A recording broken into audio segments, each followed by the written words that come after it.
આપણી સાથે છે રાજેન્દ્ર છે. રાજેન્દ્રભાઈ, શું તકલીફ હતી? મને સાહેબ સર્વાઇકલની પ્રોબ્લેમ હતી.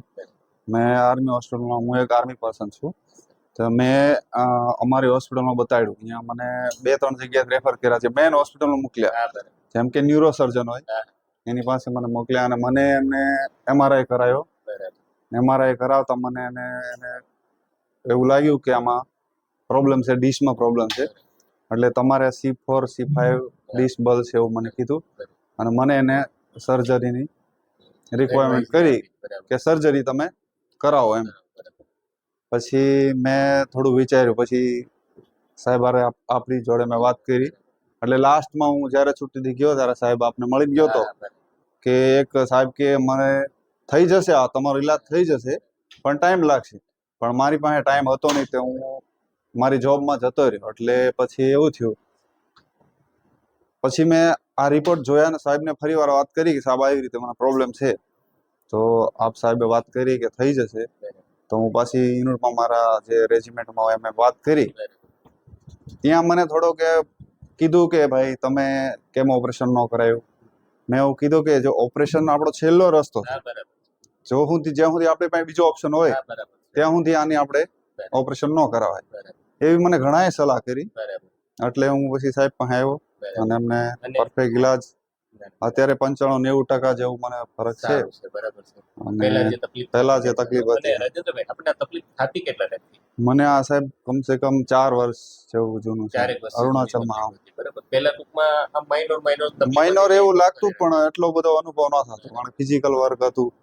પછી અમુક ટાઈમ કોરોનામાં મને આરામ વધારે મળ્યો, એટલે જેમ શરીર આપણે ઢીલું એક સાથે મૂકી દઈએ ફ્રી, એટલે એના લીધે વધારે દુખાવો થઈ ગયો. અને દુખાવો થતો આપણે તકલીફ શું શું આવતી આપણે? દુખાવો થતો ત્યારે એક હાથમાં મને ખેંચાવ પડતો, અને ગરદનમાં થોડો પેન જેવું લાગતું.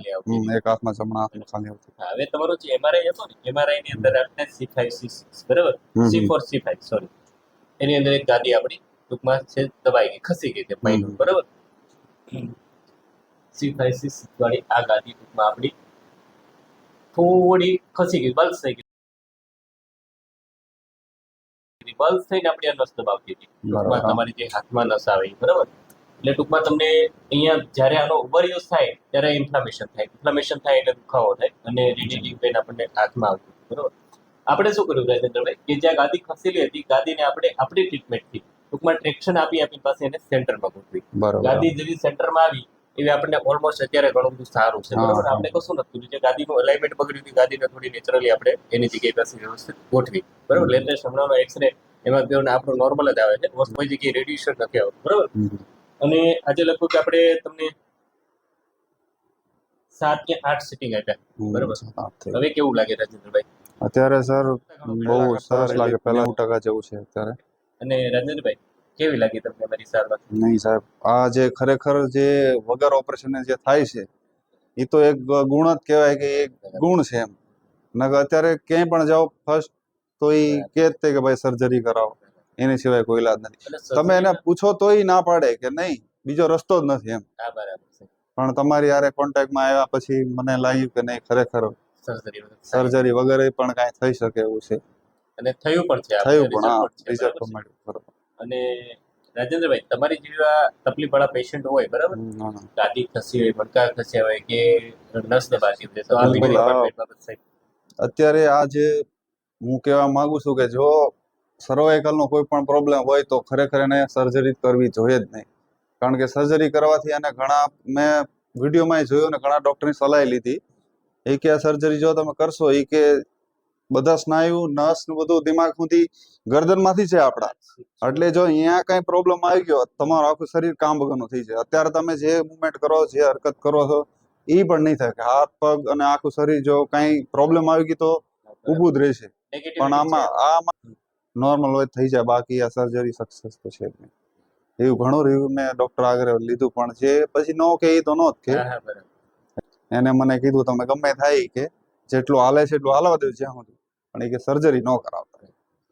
એ કે ભલે એક્સરસાઇઝ કરો, ફિઝિયોથેરાપી લ્યો, પણ તમે કોઈ દી સર્જરી ન કરાવતા. સાહેબે કીધું નહીં, એ ફેમિલી ડોક્ટર જેવા છે, ઘણા ટાઈમથી અમારા 10-12 વર્ષથી રિલેશન છે, ઓળખ્યા આ રીતે. બહુ સારું ડિસિઝન લીધું તમે.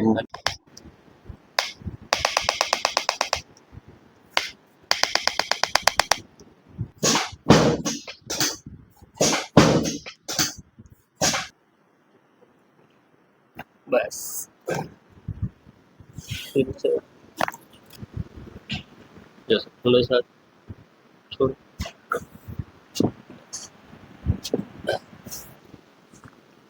બસ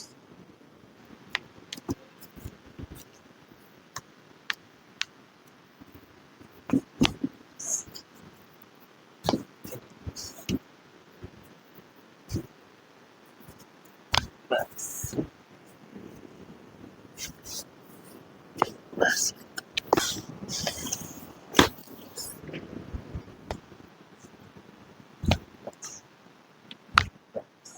છોડ